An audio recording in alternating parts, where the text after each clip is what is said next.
Então, a nossa palavra hoje, restaurando o sobrenatural de Deus na igreja. Atos 12,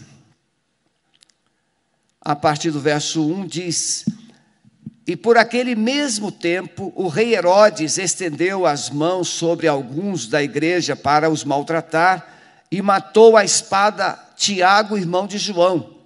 E vendo que isso agradara aos judeus, continuou mandando prender também a Pedro. E eram os dias dos ázimos. E havendo-o prendido, o encerrou na prisão, entregando-o a 4 quaternos de soldados, para que o guardassem, querendo apresentá-lo ao povo depois da Páscoa. Pedro, pois, era guardado na prisão, mas a igreja fazia contínua oração por ele a Deus.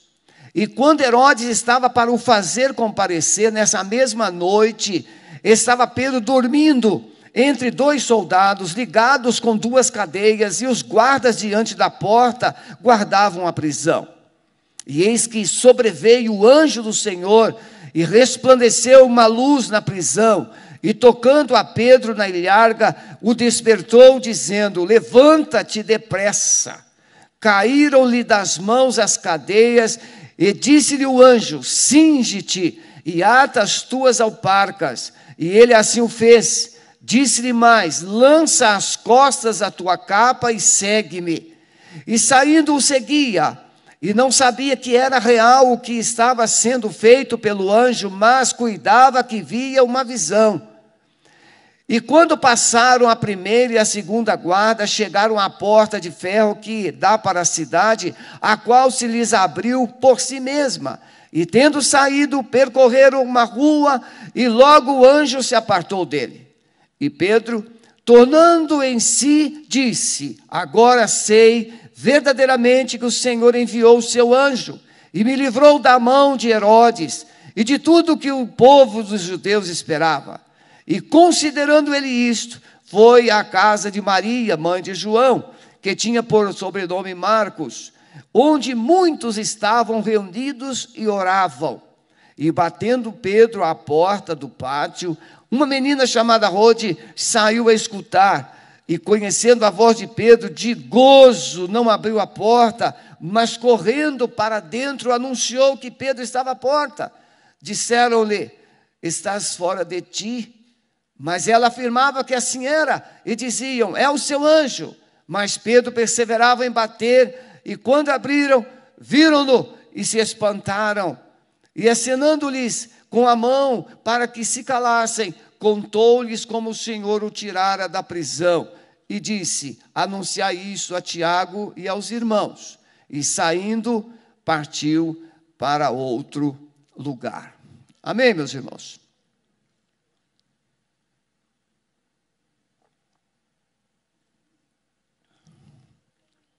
Até aqui, a igreja fluía. Até o capítulo 7 de Atos, a igreja estava fluindo.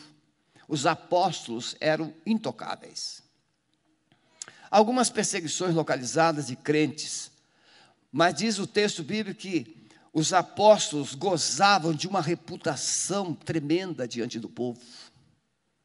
E essa reputação freava a intenção judaica dos sacerdotes, dos religiosos, fariseus, saduceus, e até mesmo de Roma, de oprimir a liderança da igreja.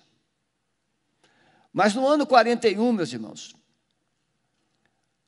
Herodes, esse Herodes, que é neto de Herodes o Grande, ele, por amizade, por um contexto político que ele havia ajudado o imperador Cláudio, ele é também colocado como rei, ou seja, o reinado de Herodes é expandido por toda Jerusalém, Samaria e alguns outros. Ou seja, Herodes, esse Herodes que é neto de Herodes o Grande, ele se torna rei no mesmo perímetro geográfico de que Herodes o Grande havia reinado quando do nascimento de Jesus. Aí começa uma outra história. a igreja começa a sofrer perseguições, martírios, e ela tem que fugir. Até mesmo os apóstolos começam a fugir. É nesse contexto, irmão, que a igreja estava bem leve. Os milagres acontecendo. Veja a conversão, mesmo ali, Saulo perseguindo, prendendo, dentro do arraial de Israel, e em outros lugares como Síria, Saulo vai para lá com autoridade, com cartas credenciais para prender e se permitir matar. Mas Estevão, primeiro mártir, uma revolução espiritual começa, fugindo, os cristãos começam a fugir, Saulo vai perseguir, e um sobrenatural de Deus acontece, Jesus vem e aparece para Saulo, e fala com ele, Saulo, Saulo, por que você me persegues? E Saulo, vendo aquela luz, pergunta, quem é, Senhor? Eu sou Jesus a quem tu persegues. Duro é para ti recalcitrar contra os aguilhões. Irmão, Saulo sabia que os cristãos usufruíam de algo que ele não entendia. Como explicar fidelidade, amor, diante de tanto sofrimento, de tanta injustiça, de tanta perseguição? Isso não cabia na mente racional de Saulo. Era como um espinho na alma dele. Ele queria explicações. E Jesus Cristo vem dar a ele uma explicação. Glória, poder, a única explicação que convencerá o mundo de que a igreja é a igreja de Jesus, é o sobrenatural de Deus, é a unção do Espírito Santo, é o poder de Deus. A igreja não tem que ficar se explicando, a igreja está aqui para revelar a glória de Deus. Para que ficarmos discutindo se o mundo geme, precisando de unção, precisando de poder, precisando de manifestação do sobrenatural de Deus? Discussão Sinédrio era profissional, discussão Saulo era profissional, discussão Gamaliel era profissional, mas em matéria de unção e poder, a igreja era a única que tinha resposta. Então, meus irmãos, a minha palavra vem dentro de um propósito em que, caminhando e aparentemente vivendo dias tremendos, como foi tão publicado em vários canais, que a igreja brasileira estava fluindo um avivamento, crescimento esplendoroso. O IBGE anuncia que daqui a 20, 25 anos, teremos mais de 50% da população brasileira frequentando as igrejas evangélicas. Eu estou preferindo frequentando, porque ser crente é uma coisa, frequentar a igreja é outra. Mais de 50%. Legislações surgirão, já estão surgindo, para amordaçar a igreja, para impossibilitar a igreja de se posicionar politicamente, elegendo. A igreja viveu até aqui tempos áureos, crescimento, a política cedeu e cede aos caprichos da igreja, essa igreja entre aspas. Mas, tal qual a igreja de Jerusalém, tal qual a igreja primitiva que vivia o glamour, milagres, poder, ressurreição, cura, paralíticos, endemoniados sendo libertos, o poder fluía. A igreja foi gostando do ibope, a igreja foi gostando do glamour, e ela diminuiu a intensidade do joelho. A igreja começou a ficar com os olhos secos. A igreja ficou com o coração um pouquinho menos temente. Mas de repente, Tiago, irmão de João, é preso. O Tiago que queria sentar-se à direita de Jesus, é preso e é morto à espada. E o povo judeu gostou. E o que político faz? Quando o povo aplaude, ele continua fazendo, porque dá voto. Ele continua fazendo, porque dizem que a vontade de Deus é a vontade do povo, a vontade do povo é a vontade de Deus. Dizem. Herodes fez isso, mata Tiago, glamour, aplausos. Os sacerdotes ficaram felizes, a comunidade judaica feliz. Então Herodes manda prender Pedro, que era o chefe. E Pedro vai para a prisão. O que nós podemos aprender? Quais as lições que nós podemos tirar de tudo isso? Uma igreja que sofre, uma igreja que é ameaçada, uma igreja que é perseguida. 3 coisas. Entender que Deus sempre estará no controle. O nosso Deus não perde o controle se as coisas estão boas ou ruins. O nosso Deus não perde o controle se a igreja está vivendo perseguições e injustiças. Jesus nasce. Milhares de crianças morreram em Belém. Deus estava no controle. O profeta do Velho Testamento, se não me falha, Miqueias, escreve sobre isso. Um choro em Ramá. Sofrimento. Deus estava no controle. O anjo veio, manda José e Maria ir para o Egito. E Jesus é poupado.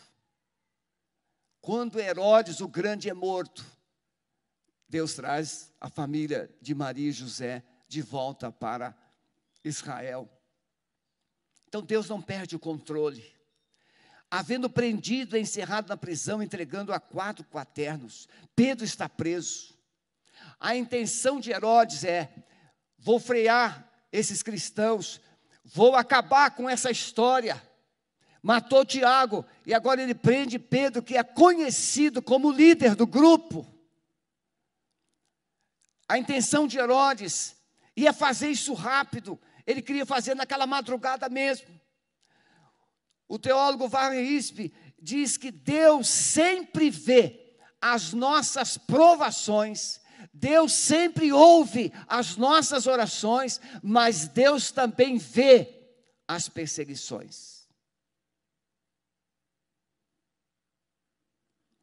Moisés, quando Deus vem falar com Moisés, ele diz: eu tenho ouvido o clamor do meu povo, eu tenho visto a sua aflição, e eu desci para livrá-lo.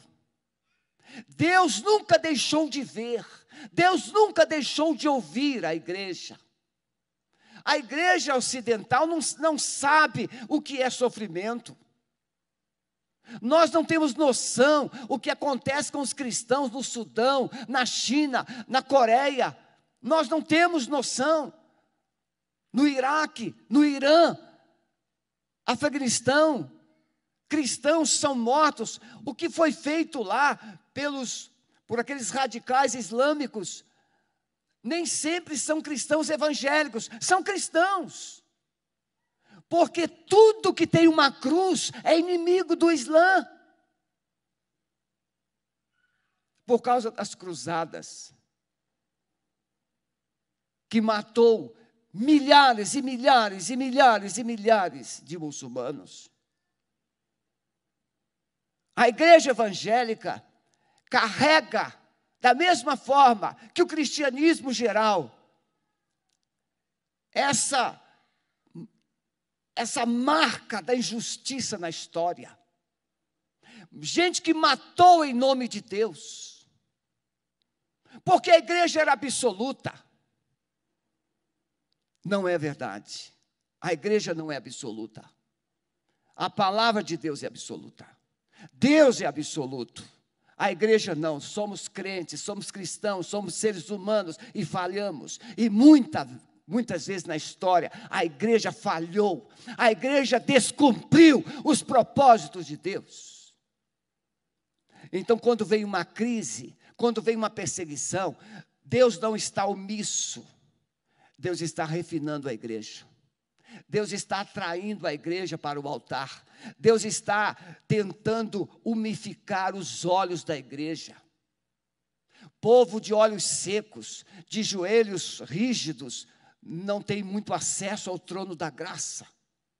Deus está procurando uma igreja de olhos molhados, de joelhos dobrados, de corações quebrantados, para que Ele possa ouvir, e como fez com Moisés, descer. O faraó todo-poderoso não pôde resistir à ação de Deus, e o povo saiu, o mar vermelho se abriu. Não existe impossíveis para Deus. Quando o sobrenatural de Deus vem, todas as forças e ações do inferno têm que recuar. Nós temos pessoas, cristãos chineses, como aquele homem que desceu do céu. Eu li como ele sofreu torturas nas prisões na China. Aquele homem jamais poderia ter sobrevivido, humanamente falando, mas sobreviveu porque Deus quis. Irmãos, Covid. O que é Covid, irmãos? Covid é um vírus que pode matar, como a gripe pode matar, como qualquer contaminação pode matar. Se pegar um corpo despreparado para enfrentá-lo, se não receber o tratamento adequado. A diferença é que o Covid é uma pandemia que atingiu o mundo inteiro. E quando isso acontece, não é uma coisa comum. É algo que precisa ser escutado. É preciso prestar atenção. Em vez de ficarmos preocupados se foi a China que produziu o vírus para vender vacina, ou se foi isso, ou se foi aquilo, nós temos que ter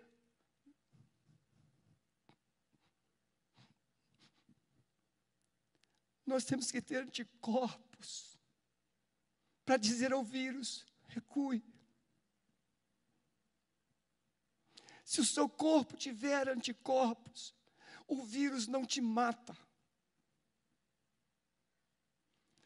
Se você tiver anticorpos espirituais, o pecado nunca poderá te matar. O mundo nunca poderá te engolir. E a gente fica com tanta discussão sobre isso, sobre aquilo, sobre isso, sobre aquilo. Na verdade, o que nós precisamos é de vida santa, anticorpos espirituais. Vida ética, moral, anticorpos espirituais. E vida física saudável, disciplina. Tem gente que não corre, tem gente que não anda, tem gente que só come porcaria, desde criança. Os filhinhos estão ficando fora do peso desde pequenininho, e os pais parecem que não estão enxergando.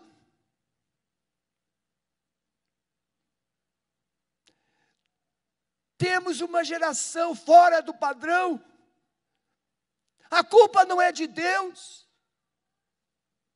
A culpa é nossa, que gostamos de viver uma vida de conforto, de prazer. A igreja precisa mudar a cabeça, mudar a sua mente. A oposição judaica estava mais preocupada com a perda dos privilégios do que com a sua posição sacerdotal. Os sacerdotes tinham privilégio de Roma. Os sacerdotes viviam como se fossem reis. E os cristãos, como se fossem mendigos. Como é possível gente que fala do nome de Deus com trajes reais, vivendo uma pompa, conforto, abundância, e em nome de Deus matando, matando, matando, matando? Isso acontece até hoje, meus irmãos.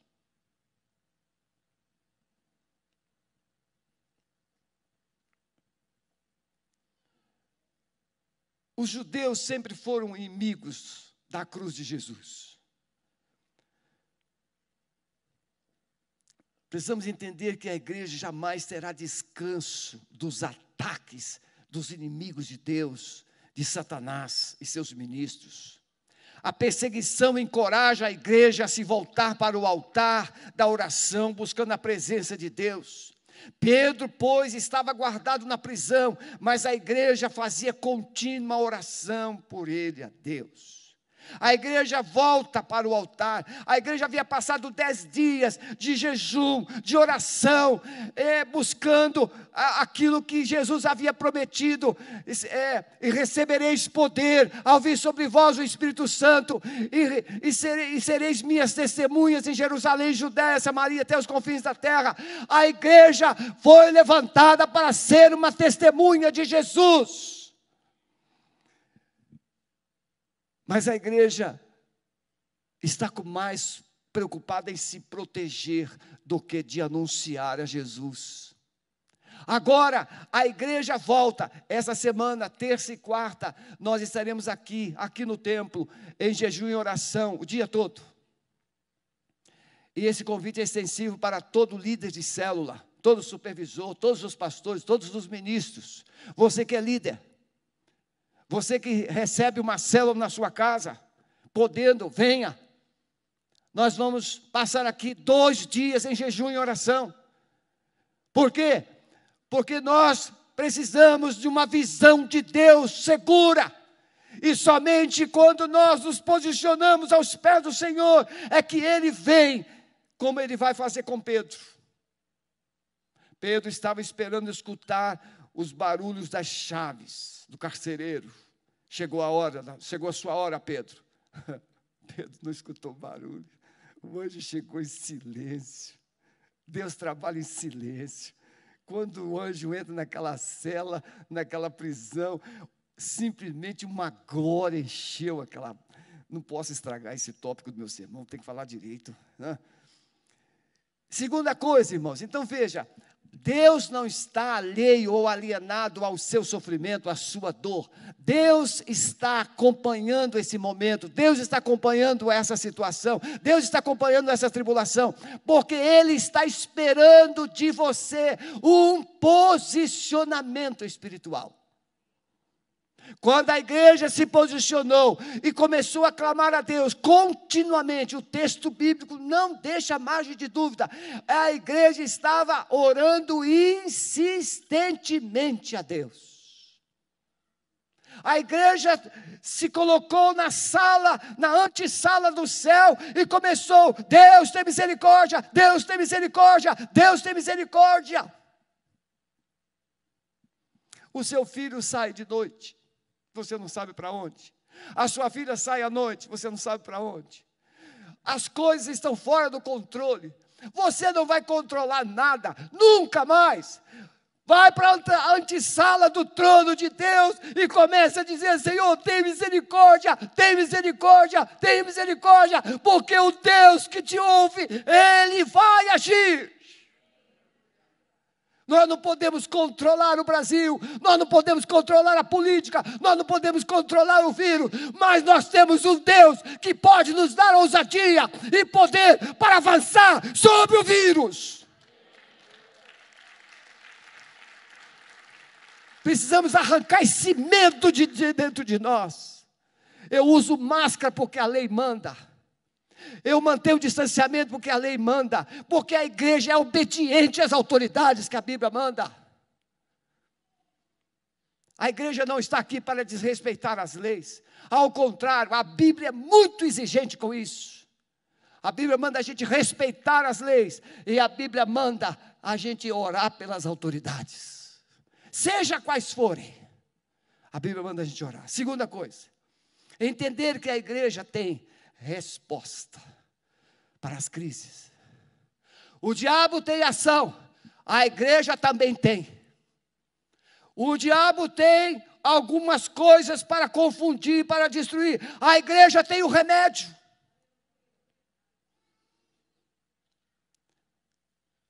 Que respostas são essas? O propósito de Herodes ao matar Tiago e prender Pedro, intimidar a igreja.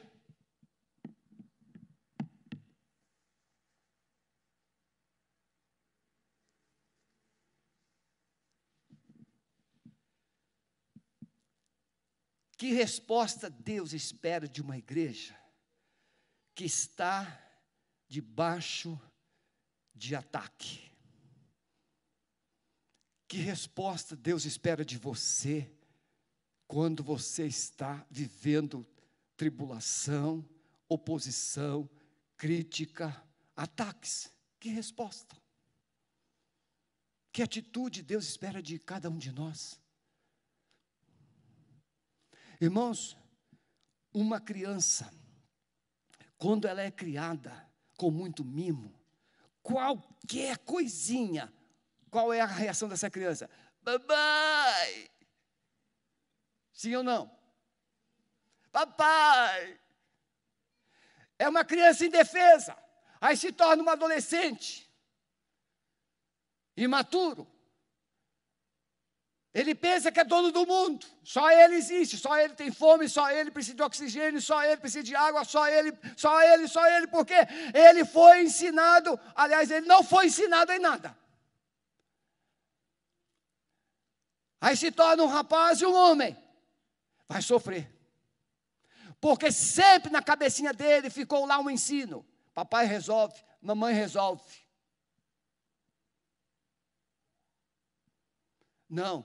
Nossos filhos são como flechas, que são polidas, preparadas para serem lançadas. Flechas não são feitas para serem guardadas. Flechas são preparadas para um dia serem lançadas e trazer vitória. Então, quando um crente hoje, que vive do me dá, igual a sanguessuga, vocês orem por mim, vocês orem por mim, vocês orem por mim, mas o miserável não ora.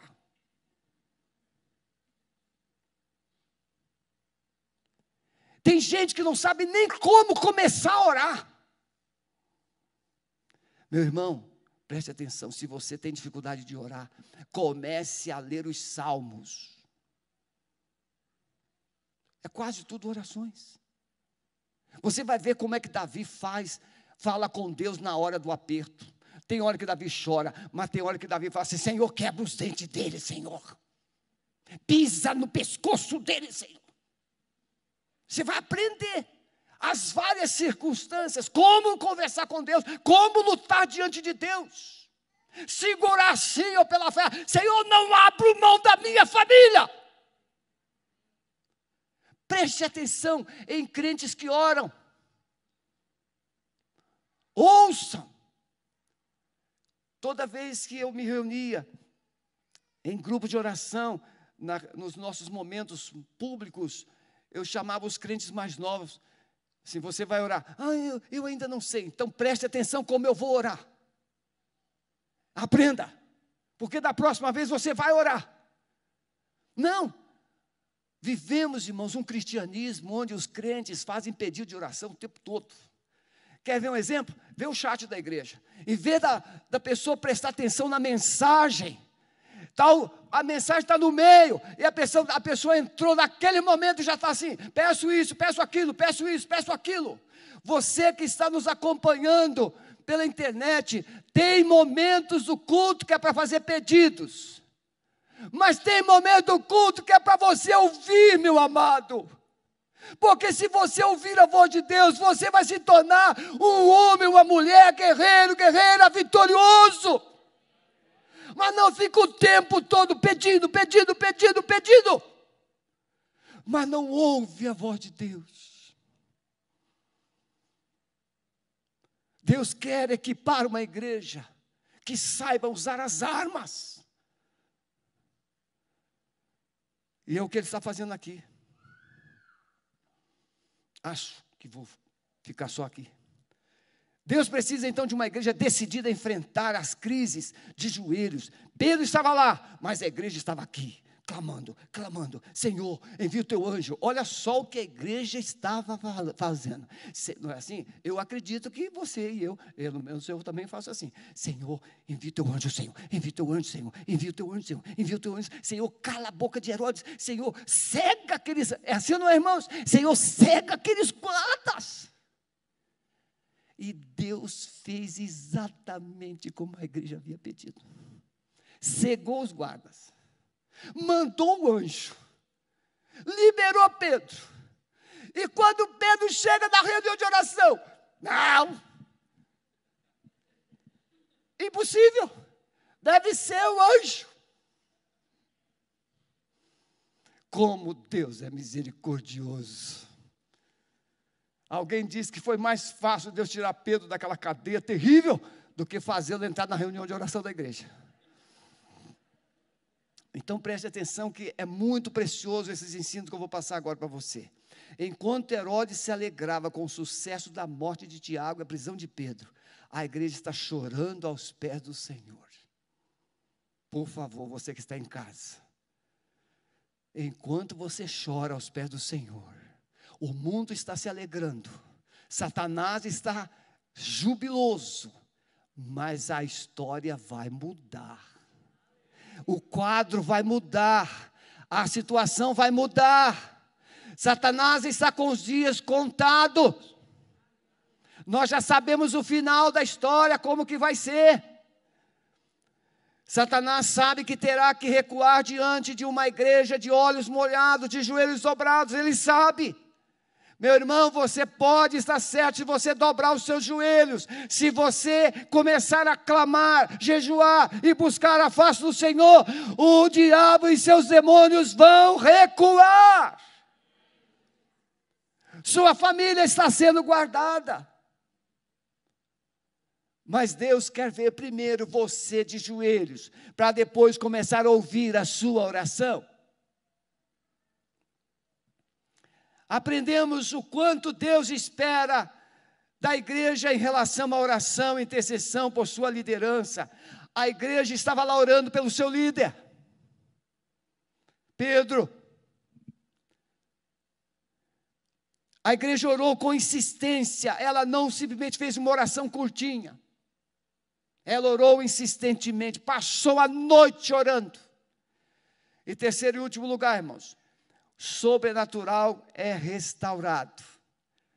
E eu quero passar para você, para encerrar essa palavra muito especial. Abençoou tanto o meu coração. Não sei se eu fiquei com o coração meio mole, ou se você que está com o coração duro. Eu não sei. Deus pode nos livrar dos problemas e provações, mas nos livrará. Deus pode não nos livrar dos problemas e provações, mas Deus nos livrará no meio delas. Paulo escreve aos Coríntios e diz assim: nenhuma provação virá sobre vós senão humana. Junto com as provações, Deus também dará o escape, porque Deus não vos deixará provar além do que possais suportar. Deus sabe o seu limite. O meu limite pode ser menor que o seu. Você pode ser mais fervoroso, você pode ser mais crente, você pode ser mais forte, mas Deus sabe, e Ele vai lhe dar na gangorra da balança, cada um. Ele sabe que tem crente que não resiste uma semana, então Ele vai te dar 6 dias. Mas talvez você seja mais fervoroso, tenha mais músculo, então Deus permite um pouquinho mais. Ah, pastor, isso é injusto. Não, Ele está te dando subsídio. Junto com a aprovação, Ele te dá graça. Ele te dá graça. Olha o que Ele diz para Paulo: a minha graça te basta. O sobrenatural de Deus precisa ser buscado. A igreja não experimentará o sobrenatural de Deus com rotinas, eventos, ativismo. Não, esse sobrenatural, quando é que o fogo de Deus vinha sobre o altar? Quando o sacrifício estava lá. Quando é que o fogo veio? No dia de Elias, quando o altar foi restaurado, o sacrifício foi colocado, e Elias fez uma oração. o fogo de Deus veio. Quando é que Deus mandou um cordeiro para Abraão? Quando ele amarrou o seu filho, quando ele colocou a lenha, e quando ele pegou o cutelo e ia matar o seu filho, Deus disse: não, Abraão. A provisão divina, ela sempre virá quando você fez ou fizer aquilo que Deus espera. Primeiro você faz, o sobrenatural virá. Pedro estava guardado na prisão, mas a igreja estava orando, com todas as suas dúvidas. Eu disse aqui na mensagem da semana passada, você pode não lembrar do que você comeu, mas aquela comida te sustentou e te trouxe até aqui. Tem gente que para de ler a Bíblia com essas desculpas. Eu não guardo, eu não memorizo, eu não entendo. Não importa se você não entende, não importa se você não memoriza, não importa se você não explica. O que importa é que essa palavra é poder, essa palavra é viva. E quando você lê a palavra, ela te alimenta, mesmo se você não entendeu nada. É inexplicável. Ela te mantém em pé. Você não lembra o que comeu, mas você está aqui porque comeu. Deus envia um anjo. Irmãos, isso aqui para mim é maravilhoso. Deus envia o anjo para dentro da prisão. Primeiro, não existe. Irmãos, são 16 guardas. 16 guardas. 4 de 4. Tem guardas assim, ó, corrente aqui, o guarda na corrente e a corrente no Pedro. Guarda aqui, a corrente no guarda, a corrente no Pedro. E Pedro está ali, imobilizado. Todo acorrentado. 16. Para que 16? Né? Para um discípulo. Se fosse o Hulk, ainda ia. Mas o Pedro. Não. Mas o anjo entrou lá. Como é que o anjo entrou lá? Alguém deu a senha do cadeado? Como é que o anjo entrou? O anjo entrou. Não existe impedimento para Deus entrar, a não ser no seu coração. O único lugar que Deus não entra sem Ele ser convidado é no seu coração. Tem gente... E eu vou pedir permissão aqui para dizer algo, com muito respeito. Tem gente que é tão besta, que pensa que Deus vai entrar na sua vida, quando Ele precisa, quando Ele já disse para Deus que quem manda na vida dele é Ele. Tem muita gente arrogante, tem muita gente orgulhosa. Deus não entra onde Ele não é convidado. Uma cela escura, preste atenção, uma cela escura recebe o resplendor da glória de Deus. Eis que sobreveio o anjo do Senhor e resplandeceu uma luz na prisão. Irmãos, quando li isso aqui, o Espírito Santo começou a trazer uma alegria. Pedro, irmãos, aquele lugar só tinha luz, aqueles fachos de fogo, né? E os guardas apagavam aquilo, pronto, aquilo ficava um breu, uma escuridão terrível. De repente, um brilho, uma glória, uma iluminação tal que parecia que um sol tinha nascido dentro daquela cela. Um resplendor, o texto diz, um resplendor de luz. Lembra da conversão de Saulo? Mais forte do que o sol do meio-dia. Tente imaginar.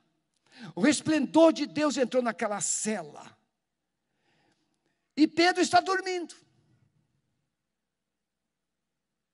Ter paz, né, irmãos? Dormir numa cela escura, acorrentado, é muita paz. As coisas que aconteceram nesse processo. O anjo entra, a glória de Deus se manifesta, e o anjo então toca em Pedro.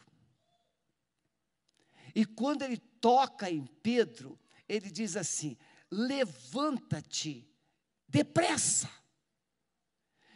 E quando Pedro se levanta, as cadeias quebram.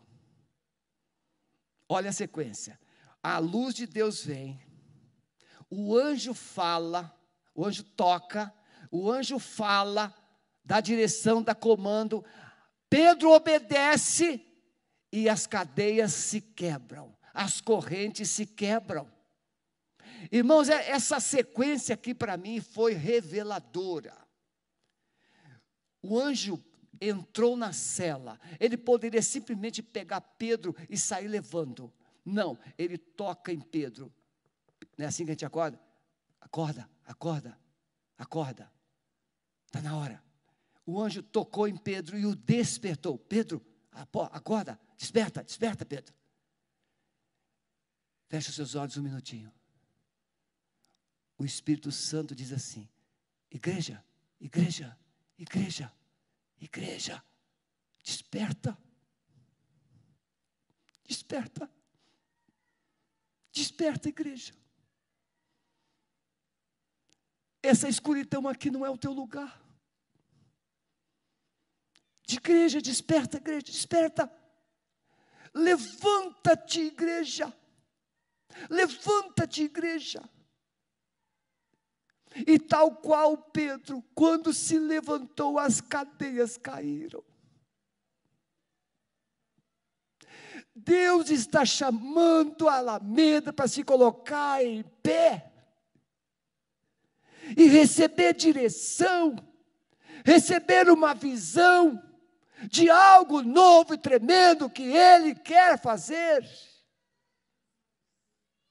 O nosso lugar não é dentro de um calabouço, o nosso lugar não é dentro de um quarto escuro, o nosso lugar não é no lugar de opressão e limitações, o nosso lugar é na frente junto com o Senhor. E aquele anjo sai, e Pedro sai junto, e ele dá liberdade a Pedro e dá uma missão. As cadeias foram quebradas quando Pedro obedeceu.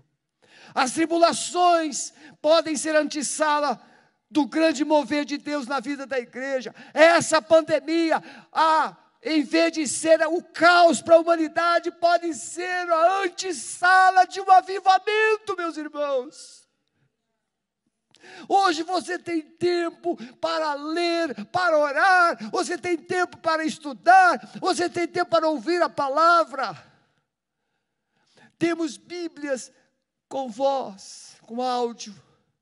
Enquanto você está fazendo uma atividade, coloca o seu celular ali, a Bíblia em áudio, e deixa Deus falar, e deixa Deus falar. Pastor, mas nem sempre eu presto atenção. Deixa Deus falar, deixa Deus falar, deixa Deus encher a sua casa com a sua voz, deixa Deus encher a sua casa com a sua autoridade. E de vez em quando você coloca o louvor, atrai a presença dEle. Eu quero concluir, meus irmãos. Deus quer restaurar o sobrenatural na vida da igreja. Mesmo que você se sinta num beco sem saída. Mesmo quando tudo parece perdido. Há uma grande oportunidade de Deus agir na sua vida. Você pode não ter forças para romper as cadeias, mas terá forças para clamar a Deus e dizer: eu confio em Ti, Senhor. No auge de alguns momentos que vivi nesse ano, Deus me trouxe à memória Isaías 41:10, não temas, Sebastião, porque eu sou contigo, não te assombres, porque eu sou teu Deus, eu te esforço, eu te ajudo, eu te sustento com a destra da minha justiça. Esse texto Deus me deu há 34 anos atrás, no momento cruciante da nossa jornada. E aí o Espírito Santo me traz à memória esse versículo de Isaías 41:10. Toda vez que Satanás tenta ofuscar os sonhos de Deus na minha vida, ele lembra esse texto. Você precisa estar preparado para ver e receber o sobrenatural de Deus. Considerando isso, olha só. E considerando ele isso, foi à casa de Maria, quando Pedro ficou solto, e não pôde entrar. Mas Pedro insistiu, tal qual a igreja, Pedro insistiu em bater. E eles viram a glória de Deus. Foi mais fácil, irmãos, Pedro sair daquela prisão, do que entrar na reunião de oração. Nesta manhã, você veio aqui, talvez pela primeira vez depois desse período de ausência dos cultos. E Deus está te dizendo que chegou a hora de você ouvir a sua voz, de se despertar do sono, de se levantar e receber uma direção nova para a sua vida, para a sua família, para a sua história. E talvez eu esteja falando pela internet com pessoas que já perderam a esperança. Não, chegou a sua hora. Se o meu povo que se chama pelo meu nome se humilhar e orar e buscar a minha face e se converter dos seus maus caminhos, então eu ouvirei dos céus, perdoarei os seus pecados e eu sararei a sua terra. Clama a mim e responder-te-ei. Deus está só esperando o clamor de uma igreja de olhos molhados. Eu quero, irmãos, fazer um apelo para encerrar. Você que está na internet, você hoje está sendo chamado a um posicionamento de andar em santidade, compromisso com Deus, obediência a Deus. E Deus vai se manifestar na sua vida. Se você crê nisso, escreve aí no chat: eu estou renovando a minha aliança com Deus. E você que está aqui, se você hoje chega de pandemia, chega de medo, chega de fugir, chega, está na hora da igreja se posicionar e ser uma voz diante do mundo que está com medo e pavor, cheio de ansiedade e depressão. A igreja precisa sair da sua escuridão e revelar o sobrenatural de Deus. Se você quer ser essa resposta de Deus para o mundo, fique em pé onde você está. Eu quero orar por você. Oh, amado Espírito Santo, queremos retornar, não para os templos, mas para Ti, Senhor. Não queremos ter saudade dos templos, queremos ter saudade da Tua presença. Uma presença que consola, que renova, que restaura, mas uma presença que nos dá unção e autoridade para passar por cima das adversidades. Amado Espírito Santo, libera a mente da Tua igreja dos ceticismos, das incertezas, dos medos, e abra os seus olhos e os ouvidos para ver a Tua glória e ouvir a Tua voz e marchar em direção à conquista, às promessas do Senhor. Senhor, eu lanço uma palavra de vida sobre a Alameda, assim como o vale de ossos secos. Alameda, ouve a voz do Senhor. Alameda, ouve a voz do Espírito Santo e viva abundantemente, viva os propósitos do Senhor, conquiste as promessas, ganhe as almas, porque Jesus está vindo, Jesus está batendo a porta, a trombeta já está soando, a hora está chegando. E precisamos estar com as lâmpadas acesas e trajes brancos.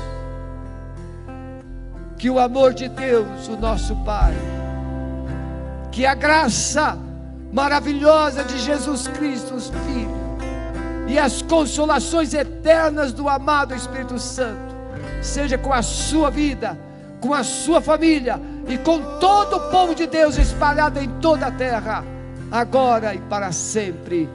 Amém. Deus te abençoe.